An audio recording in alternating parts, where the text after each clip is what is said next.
A short time ago, the United States military began major combat operations in Iran. Our objective is to defend the American people by eliminating imminent threats from the Iranian regime, a vicious group of very hard, terrible people. Its menacing activities directly endanger the United States, our troops, our bases overseas, and our allies throughout the world.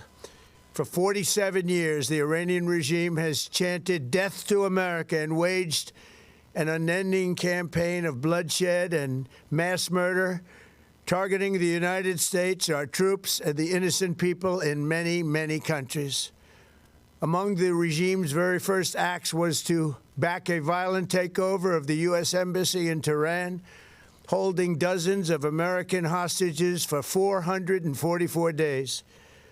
In 1983, Iran's proxies carried out the Marine barracks bombing in Beirut that killed 241 American military personnel.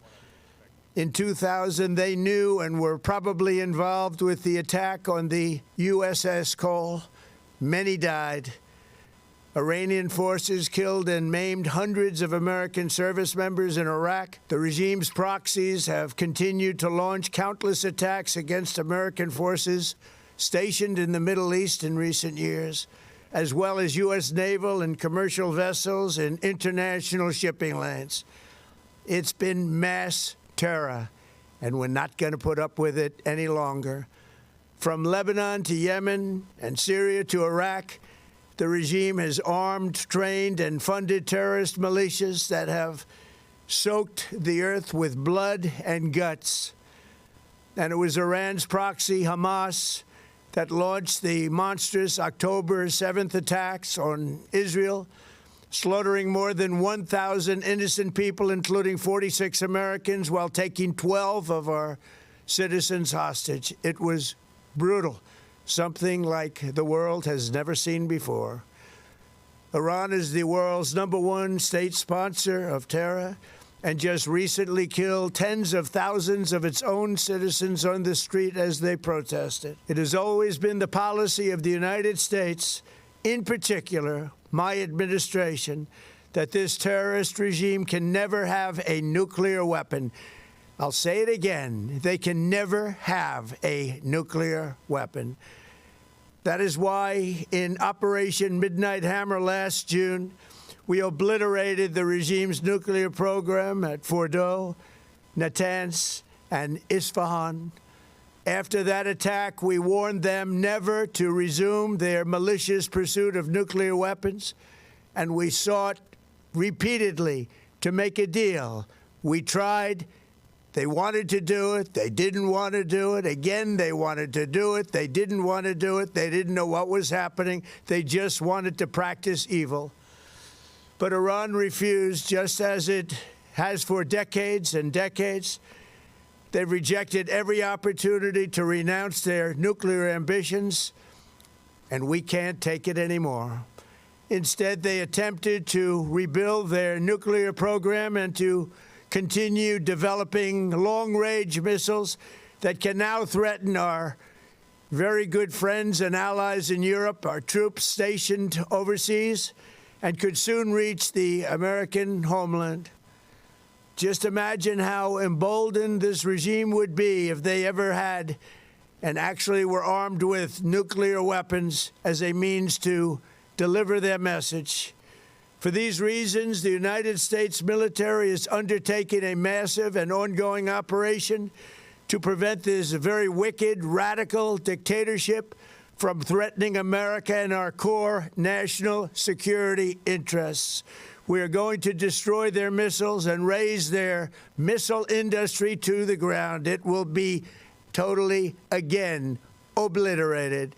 We're going to annihilate their Navy. We're going to ensure that the region's terrorist proxies can no longer destabilize the region or the world and attack our forces and no longer use their IEDs or roadside bombs, as they are sometimes called, to so gravely wound and kill thousands and thousands of people, including many Americans. and we will ensure that Iran does not obtain a nuclear weapon. It's a very simple message. They will never have a nuclear weapon. This regime will soon learn that no one should challenge the strength and might of the United States Armed Forces. I built and rebuilt our military in my first administration, and there is no military on earth even close to its power, strength, or sophistication. My administration has taken every possible step to minimize the risk to U.S. personnel in the region. Even so, and I do not make this statement lightly, the Iranian regime seeks to kill. The lives of courageous American heroes may be lost, and we may have casualties. That often happens in war. But we're doing this not for now. We're doing this for the future, and it is a noble mission. We pray for every service member as they selflessly risk their lives to ensure that Americans and our children will never be threatened by a nuclear-armed Iran. We ask God to protect all of our heroes in harm's way, and we trust that, with his help, the men and women of the armed forces will prevail. We have the greatest in the world, and they will prevail. To the members of the Islamic Revolutionary Guard, the armed forces, and all of the police, I say tonight that you must lay down your weapons and have complete immunity, or, in the alternative, face certain death. So, lay down your arms. You will be treated fairly with total immunity, or you will face certain death. Finally, to the great, proud people of Iran, I say tonight that the hour of your freedom is at hand. Stay sheltered. Don't leave your home. It's very dangerous outside. Bombs will be dropping everywhere. When we are finished, take over your government. It will be yours to take. This will be probably your only chance for generations. For many years, you have asked for America's help, but you never got it. No president was willing to do what I am willing to do tonight. Now you have a president who is giving you what you want. So let's see how you respond. America is backing you with overwhelming strength and devastating force. Now is the time to seize control of your destiny and to unleash the prosperous and glorious future that is close within your reach. This is the moment for action. Do not let it pass. May God bless the brave men and women of America's armed forces. May God bless the United States of America. May God bless you all. Thank you.